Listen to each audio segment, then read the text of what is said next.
Praise lord. ప్రతిరోజు ఒక అధ్యాయం వింటూ బైబిల్ పూర్తి చేయండి. దేవుని ఆత్మలో బలపడండి. ఆదికాండము 45వ అధ్యాయము 1వ వచనం.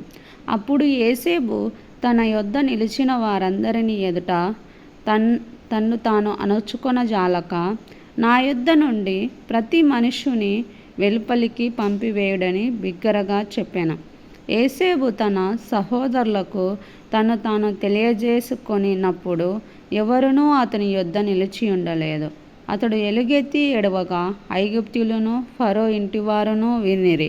అప్పుడు యోసేపు, నేను యోసేపును, నా తండ్రి ఇంకా బ్రతికి ఉన్నాడా అని అడిగినప్పుడు అతని సహోదరులు అతని సముఖమందు తొందరపడి అతనికి ఉత్తరం ఇయ్యలేకపోయిరి. అంతటా యోసేపు, నా దగ్గరకు రండని తన సహోదరులతో చెప్పినప్పుడు వారు అతని దగ్గరకు వచ్చిరి. అప్పుడు అతడు, ఐగుప్తునకు వెళ్ళునట్లు మీరు అమ్మివేసిన మీ సహోదరుడైన యోసేపును నేనే. అయినను నేను ఇక్కడికి వచ్చునట్లు మీరు నన్ను అమ్మివేసినందుకు దుఃఖపడకుడి. అది మీకు సంతాపము పుట్టింపనీయకుడి. ప్రాణరక్షణ కొరకు దేవుడు మీకు ముందుగా నన్ను పంపించెను.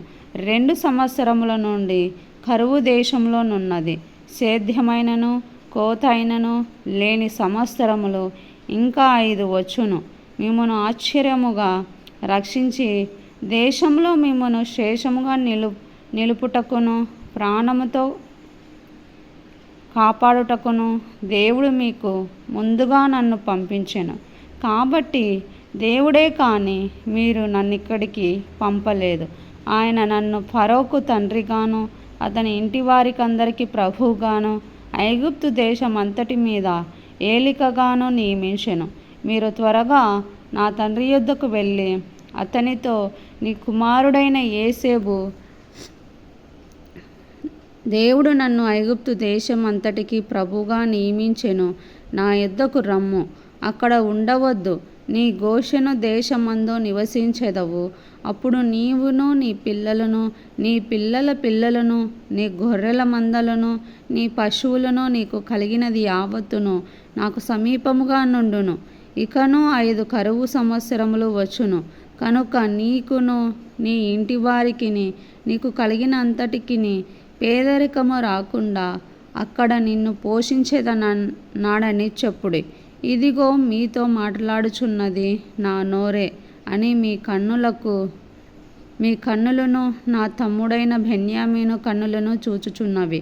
ఐగుప్తులో నాకు కలిగిన సమస్త ఘనతను మీరు చూచినది యావత్తు నా తండ్రికి తెలియజేసి త్వరగా నా తండ్రిని ఇక్కడికి తీసుకొని రండని తన సహోదరులతో చెప్పి తన తమ్ముడైన బెన్యామీను మెడ మీద పడి ఏడ్చెను. బెన్యామీను అతని మెడ మీద పడి ఏడ్చెను. అతడు తన సహోదరులందరినీ ముద్దు పెట్టుకొని వారి మీద పడి ఏడ్చిన తర్వాత అతని సహోదరులు అతనితో మాటలాడిరి. యోసేపు యొక్క సహోదరులు వచ్చిన వర్తమానము ఫరో ఇంటిలో వినబడెను. అది ఫరోకును అతని సేవకులకును ఇష్టముగా నుండెను. అప్పుడు ఫరో యోసేపుతో ఇట్లనెను, నీవు నీ సహోదరులను చూచి మీరిలాగు చేయుడి. మీ పశువుల మీద బరువులు కట్టి కానాను దేశమునకు వెళ్ళి మీ తండ్రిని మీ ఇంటి వారిని వెంటబెట్టుకొని నా యొద్దకు రండి. ఐగుప్తు దేశమందలి మంచి వస్తువులను మీకు ఇచ్చేదను. ఈ దేశం యొక్క సారమును మీరు అనుభవించెదరు. నీకు ఆజ్ఞైనది గదా, దీని చేయుడి. మీ పిల్లల కొరకును మీ భార్యల కొరకును ఐగుప్తులో నుండి బండ్లను తీసుకొని పోయి మీ తండ్రిని వెంటబెట్టుకొని రండి.